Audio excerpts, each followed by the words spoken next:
Salah satu media Belanda juga meliput pedagang sate Indonesia yang sudah berjualan sate selama 10 tahun di Belanda. Tepatnya di pasar di Amstelveen, dibantu sang mama tercinta Charlie asal Indonesia, konsisten membuat lidah orang Belanda bergoyang karena lezatnya. Seorang solo traveler pertama kali mencoba makanan Indonesia, katanya ini tidak bohong.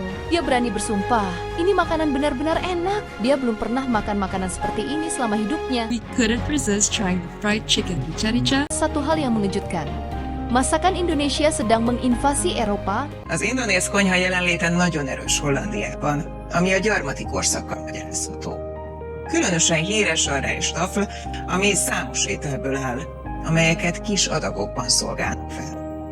A fogások Indonézia legkülönbözőbb szegleteiből származnak, megtestesítve az indonéz konyha gazdagságát. De Hágában nem csak indonéz éttermek vannak, hanem olyan üzletek is, ahol indonéz rákcsánivalót és édességet lehet kapni. Siapa sangka, masakan Indonesia kini bukan cuma viral di Asia, tapi resmi diliput televisi Eropa. Media TV Hungaria menyebut satu hal yang mengejutkan. Masakan Indonesia sedang menginvasi Eropa. Masakan Indonesia kembali mengharumkan nama bangsa. Kali ini bukan dari mulut ke mulut, tapi dari layar televisi Hungaria yang secara khusus menyoroti bagaimana kuliner Indonesia di Belanda semakin menjamur dan menyebar ke berbagai penjuru Eropa. Belanda menjadi pintu utama, bukan tanpa alasan. Hubungan sejarah panjang antara Indonesia dan Belanda di era kolonial ternyata meninggalkan satu warisan yang tak pernah pudar. Bumbu dan rempah-rempah Indonesia dikenal kuat, kompleks, dan berkarakter. Dan justru disitulah daya tariknya. Lidah orang Belanda bahkan negara-negara Eropa sekitarnya ternyata sangat cocok dengan cita rasa Nusantara. Tak heran jika media Hungaria menyebut masakan Indonesia memiliki pengaruh yang sangat kuat di Belanda, bahkan menjadi bagian dari kehidupan kuliner sehari-hari. Di salah satu laporan itu, disorot sebuah restoran terkenal di Belanda yang dikelola oleh orang Belanda keturunan Indonesia. Restoran ini sukses besar dengan satu prinsip, menyajikan masakan Indonesia secara otentik. Menariknya, pelanggan restoran ini bukan hanya orang Indonesia, justru mayoritasnya adalah orang lokal Belanda dan turis-turis Eropa yang datang ke Belanda dan penasaran. Seperti apa lezatnya masakan Indonesia itu? Atau hanya dongeng sosial media saja? Mereka datang dan buktikan sendiri. Rendang, sate, nasi goreng, sambal, hingga aneka masakan berbumbu pekat. Semuanya menjadi pengalaman rasa baru bagi lidah Eropa. Tak berlebihan jika media televisi Hungaria menyimpulkan satu hal. Masakan Indonesia benar-benar sedang menginvasi Eropa. Sebuah ikatan sejarah yang dulu penuh luka, kini berubah menjadi jembatan rasa. Dari Indonesia ke Belanda, lalu menyebar ke pelosok Eropa. Dan hari ini, dunia mulai mengenal Indonesia. Bukan hanya dari sejarah, tapi dari kelezatan masakannya. Salah satu media Belanda juga meliput pedagang sate Indonesia yang sudah berjualan sate selama 10 tahun di Belanda. Tepatnya di pasar di Amstelveen, dibantu sang mama tercinta Charlie asal Indonesia, konsisten membuat lidah orang Belanda bergoyang karena lezatnya.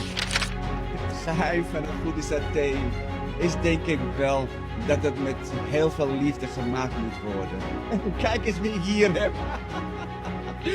Dit is de architect van dit hele gebeuren van Saté met Charlie. Mama.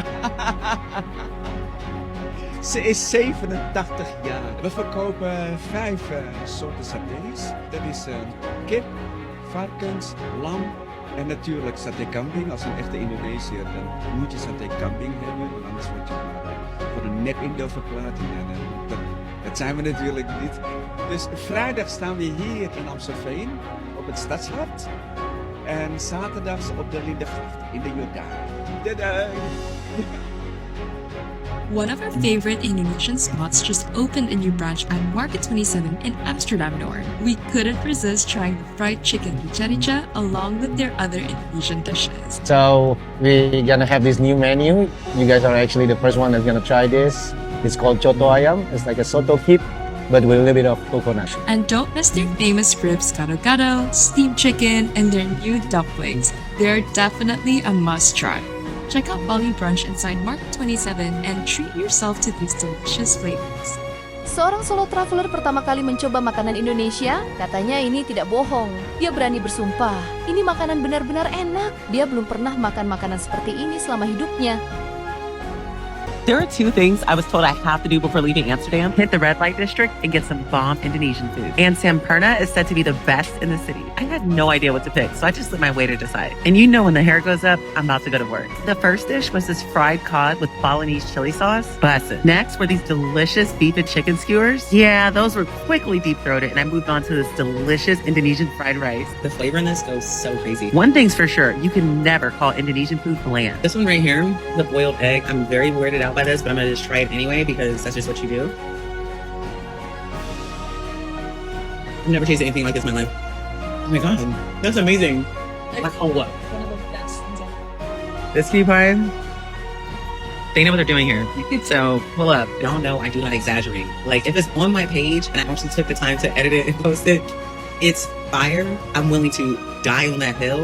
And this spot right here, honestly, I'm scared of them. Come here. He's stuck with me now.